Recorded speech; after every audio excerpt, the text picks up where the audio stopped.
So it turns out you can quietly spend billions buying up delivery rivals while everyone's distracted by robotaxis. Welcome to Earnings Unscripted for August 5th, 2026.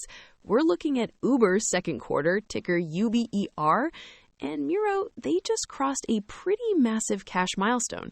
Yeah, their trailing free cash flow just pushed past $10 billion for the first time. They've completely mutated from a cash-burning startup into a cash-printing utility. Right, which explains why they can afford a stealth acquisition spree. But looking at the actual operations, revenue hit roughly $14.2 billion, which is solid. Up 12% year over year. And net income looked artificially massive sequentially because of some equity markups, but earnings per share still landed cleanly at $1.17. It's a huge step up from last year. Okay, so the underlying platform is humming, yet the market absolutely hated it. The stock had this incredibly choppy quarter, finally rebounded late, and then earnings day hit, and shares just gapped down hard pre-market and never really recovered. It's mostly optical shock. Plus, as a quick heads up, our theories on market panic are definitely not financial advice, so manage your own portfolio. But a lot of that drop comes down to regulatory friction in the UK causing this ugly optical drag on their top-line reporting. Oh, right, that weird classification drag we tried to untangle last quarter. Exactly.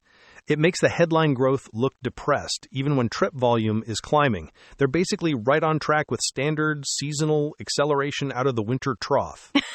Standard seasonal acceleration. Honestly, my favorite piece of consumer demand this quarter was this absurd detail about their new cart assistant. You literally just snap a photo of a recipe, like scribbled on notebook paper, and the AI scans it, figures out what you need, and drops every ingredient straight into your grocery cart. That's terrifyingly frictionless. Oh, it's brilliant. People get overwhelmed, so they just let the AI build it. And carts built with that photo tool end up being almost twice as big as human-compiled ones. So average order value just scales instantly. Right. Well, speaking of supersized shopping carts, they didn't just automate groceries this time around.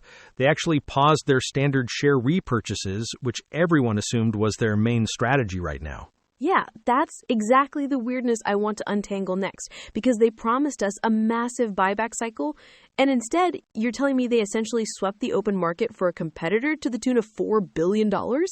I need to know what they bought and why they hid it.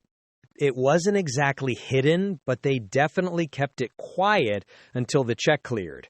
They essentially took that massive pile of capital they earmarked for stockholders and redirected it to grab equity in Delivery Hero instead.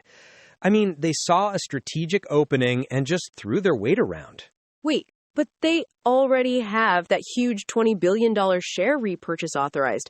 You're saying they literally halted returning cash to us just to make an open market raid on a rival? Yeah. And Balaji, the CFO, actually defended the move pretty bluntly on the call. He said, and I quote, "We tactically pivoted quite heavily towards M&A in the second quarter. They wanted to be ready to act fast." You see, they're fighting some really aggressive delivery wars outside the U.S. right now. Okay, hold on. Is this them quietly admitting that the core mobility business is stalling, so they have to go buy delivery revenue abroad to keep the growth story alive? No, that's not quite it. Mobility's doing completely fine. It's really just about localized monopolies. Food delivery margins demand absolute scale. Take Brazil, for example. You've got intense two-wheeler subsidy wars down there with Didi and Meituan. You simply can't be the third-place app in a market like that and survive. Right. You either own the entire map or you burn all your cash trying. Exactly. And they promise they're turning the buyback tap back on in a matter of months anyway. But look, if you really want to see how their structural margins are changing, the Delivery Hero thing's just noise. You need to look at what they're doing to their own engineering teams. Their engineers? Are they restructuring the departments or something? Because tech hiring overall feels pretty frozen everywhere right now. Beyond frozen. Listen to this stat. Balaji revealed they now have near 100% adoption of AI-based coding tools across their developers. The entire tech staff's using them.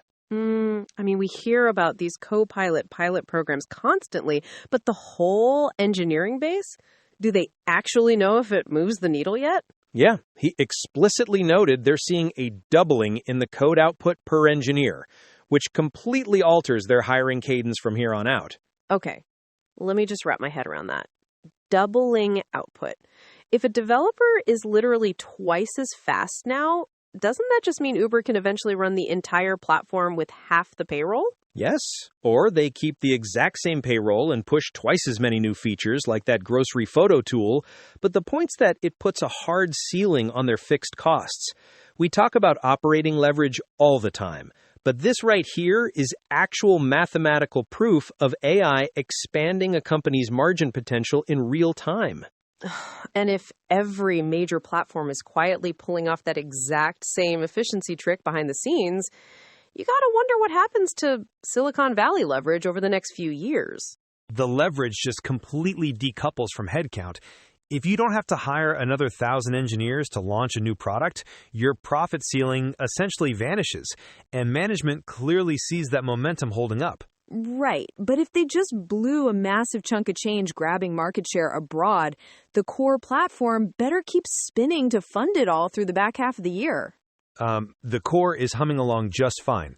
They guided third quarter gross bookings to a midpoint of around $59 billion. That implies roughly 20% constant currency growth. That's incredibly strong for their scale.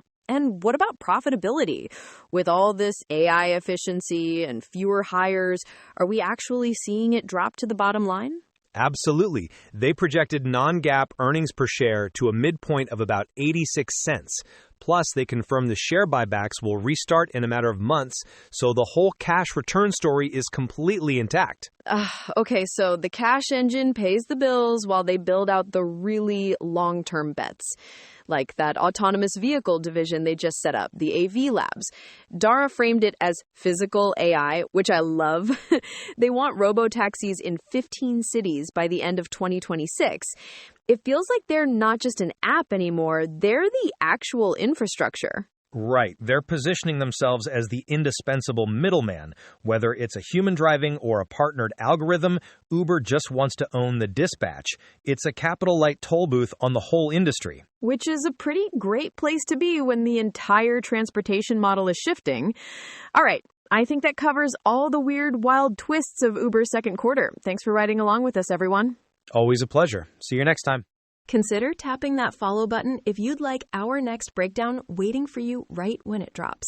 And since we're a completely AI-generated podcast, from the script to the synthetic voices, turning all those SEC pages into a same-day episode is basically our own version of an autonomous rollout.